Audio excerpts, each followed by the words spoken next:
ململانێ و شەڕی ڕاگەیاندنی پارتی و یەکێتی تەنیا لە ئاستی میدیا سێبەرەکانیاندا نەوەستاوەتەوە، بەڵکو پەڕیوەتەوە بۆ کەناڵ و ڕاگەیاندنە فەرمیەکان و ڕاگەیاندنی دەستگا هەواڵگری و ئەمنیە حیزبیەکانی خۆشیان تێوەگلاون.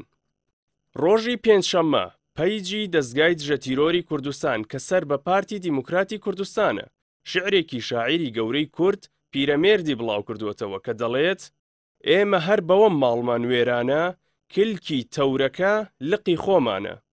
لە وەڵامدا پەیجی فەرمی دەستگای دژەتیرۆری یەکێتی شعرێکی دیکەی پیرەمێردی بڵاو کردووەتەوە کە دەڵێ: خۆشە شارەزا هاوڕێی سەفەر بێ، دوژمنت زانا نەک دۆستت کەر بێت.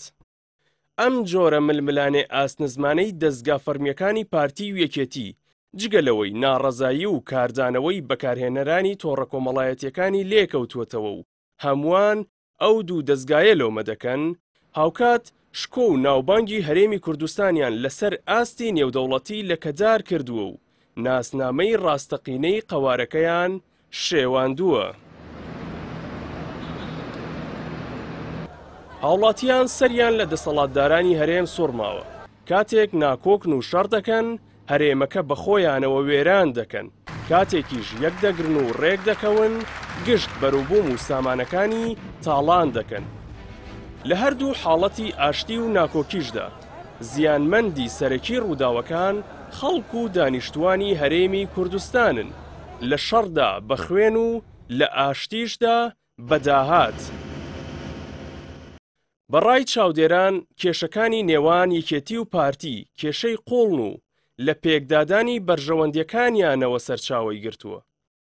هەردوو لە خاوەندارەتی پاشخانێکی مێژووی خوێناوی دەکەن کە تێیدا ساڵانێکی زۆر ئێسکی یەکتریان شکاندووە و دواتریش دەست لە ناو دەستی یەکدی پرۆسەی بەتاڵان فرۆشتنی نەوت و داهاتەکانی وڵاتیان دەست پێ کرد.